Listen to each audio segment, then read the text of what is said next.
آپ کسی بھی ایشو کو لے کر اٹھے، لیکن آپ نے عقیدہ توحید کو بھلا دیا، آپ نے لا الہ الا اللہ کی غیرت کو بھلا دیا۔ وہ ایشو کتنا ہی بڑا ہو اس سے کوئی انکار نہیں، لیکن کیا وہ توحید کا بنیادی مسئلہ آپ نے یاد رکھا یا بھلا دیا؟ دنیاوی مفادات کے لیے آپ اکٹھے ہوئے، آپ دینی مفادات کے لیے اکٹھے ہوئے۔ کسی ظالم نے رسول کریم صلی اللہ علیہ وسلم کی توہین کی، اللہ گستاخ رسول کو برباد کرے اس دنیا میں، توہین کرنے والے سے انتقام لے، اس پہ اپنا عذاب علیم نازل کرے، جو ان گستاخوں کے لیے راہیں ہموار کرے، جو ان کے لیے سہولت کار بنے، جو ان کے لیے دروازے کھولے، جو ان کے لیے دنیا کے آسانیاں کرے دنیا کے اندر، اللہ ان کو قیامت کے دن برباد و ہلاک کرے، اس دنیا کے اندر بھی برباد و ہلاک کرے۔ لیکن سوال یہ باقی بچتا ہے، اس توہین رسالت کے مسئلے پر آپ ایک ایسے شخص کے ہاتھ میں ہاتھ دیتے ہیں، آپ ایک ایسے شخص کی تائید کرتے ہیں، آپ ایک ایسے شخص کے جلوس کا حصہ بنتے ہیں جو اللہ کے رسول سے پہلے اللہ کا گستاخ ہے، توحید کے عقیدے کا منکر ہے۔ وہ رسول اللہ صلی اللہ علیہ وسلم کو نور من نور اللہ جان کر شرک اکبر کا ارتکاب کرتا ہے، وہ یا رسول اللہ مدد کے نعرے مار کر شرک اکبر کا ارتکاب کرتا ہے، وہ یا علی مدد کے نعرے مار کر شرک اکبر کا ارتکاب کرتا ہے، وہ مردوں کو داتا غوث اعظم بری کرنے والا سمجھتا ہے، وہ ان قبروں میں دفن ہونے والوں کو سارے وہ اختیار دیتا ہے، ساری وہ صفات دیتا ہے جو خالصتاً ایک اللہ کی صفات ہے، اور آپ اس ایک مسئلے پہ اس کے ساتھ اکٹھے ہو کر رب کی توحید کو بھلا بیٹھتے ہو، عقیدہ توحید کو بھلا بیٹھتے ہو، عقیدہ ایمان کا بھلا بیٹھتے ہو اور بھول جاتے ہو جس کے ساتھ آپ نے اس مسئلے پر اتفاق کیا ہے، آپ نے اس کے جلوسوں کی حمایت کی ہے، آپ اس کے ساتھ باہر نکلے ہو۔ یہ اللہ کے بارے میں کیا عقیدہ رکھتا ہے؟ سب سے بڑی محبتوں کا حقدار تو اللہ ہے، اور یہ غیر اللہ کو پکارنے والا، یہ غیر اللہ کو مشکل کشا سمجھنے والا، یہ غیر اللہ کو حاجت روا سمجھنے والا، یہ غیر اللہ کو عالم الغیب سمجھنے والا، یہ غیر اللہ کو اس کائنات میں تصرف کا حق دینے والا، یہ اللہ کی صفات کو فوت شدہ لوگوں میں بانٹنے والا، اپنے پیروں اور فقیروں میں وہ صفات سمجھنے والا، یہ رب کا دشمن ہے۔ آپ سے پہلا تقاضا تو یہ تھا کہ آپ محبت کریں تو اللہ کے لیے۔ کچھ لوگ بھول جاتے ہیں،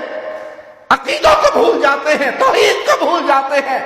انہیں شہادت کے القابات سے بھی نواز دیتے ہیں جانتے ہوئے کہ اس کا عقیدہ شرک اکبر کا تھا، یہ شرک اکبر کا داعی ہے، یہ اہل توحید کا دشمن ہے، یہ عقیدہ توحید کا دشمن ہے، یہ شرک کے اوپر توحید کے مبارک نام کو چسپاں کرنا چاہتا ہے، اس کی دن رات کی محنت اہل توحید کے خلاف ہے، اور ایک بنیاد کو لے کر، ایک ایشو کو لے کر آپ نے اس سارے عقیدوں کی دھجیاں اڑا دی اور اس کے بغلگیر ہو گئے، اس کی حمایت کی، اس کے ساتھ نکلے، اس کے جلوسوں میں شریک ہوئے۔ وہ کہا گئی یہ حدیث ہے کہ آپ پر سب سے پہلے یہ فرض تھا آپ کی ساری محبتیں اللہ کے لیے ہو، آپ کی ساری نفرتیں اللہ کے لیے ہوں۔ یہ ظالم تو خود اللہ کے نبی کے گستاخ ہیں،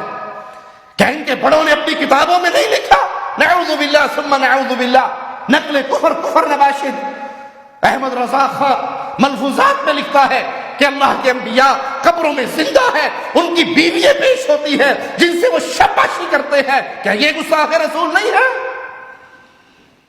یہ رسول اللہ صلی اللہ علیہ وسلم کو اللہ کے نور کا ٹکڑا جان کر کیا یہ اللہ کے گستاخ ہے؟ رسول اللہ کے بھی گستاخ ہے، کیونکہ رسول اللہ صلی اللہ علیہ وسلم نے فرمایا تھا لا تطرونی کما اطرت النصارى عیسی ابن مریم، مجھے ایسے نہ بڑھا دینا جیسے عیسائیوں نے عیسی ابن مریم کو بڑھاتے ہوئے اللہ کا بیٹا کہا۔ میں اللہ کا بندہ ہوں ورسولہ، میں اس کا رسول ہوں۔ اور ان کی بدعقیدگی کوئی ایک نہیں ہے اور یہ مسائل نہیں ہے، کوئی میری بات کو اس طرف نہ موڑے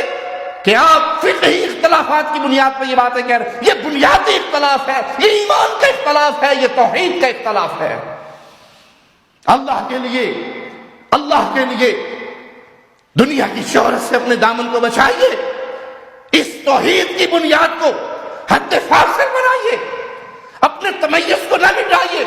آپ کون ہیں جو رب کی توحید کے داعی ہیں؟ کس کے ساتھ مل رہے ہیں؟ کس کی باہوں میں باہیں ملا رہے ہیں؟ کس کے جلسوں کی زینت بنا رہے ہیں؟ کن کے ساتھ شریک ہو رہے ہیں؟ جو اللہ کی توحید کو نہیں مانتے، جو پیارے حبیب کی سیرت کی دعوت دینے کو نہیں مانتے، جو صرف صورت کے پیچھے چلتے ہیں اور سیرت مصطفیٰ کو بھلا دیتے ہیں۔ تو ہماری پہلی ذمہ داری، رب کی توحید کو سیکھیے، سمجھیے، اس کی بنیاد پہ محبت کیجئے، ہر اہل ایمان سے محبت کیجئے، ہر اہل توحید سے محبت کیجئے، اور جو رب کی توحید والے مضمون میں فیل ہو جائے اس کے ساتھ پھر کسی اور مضمون میں اتفاق نہیں ہو سکتا۔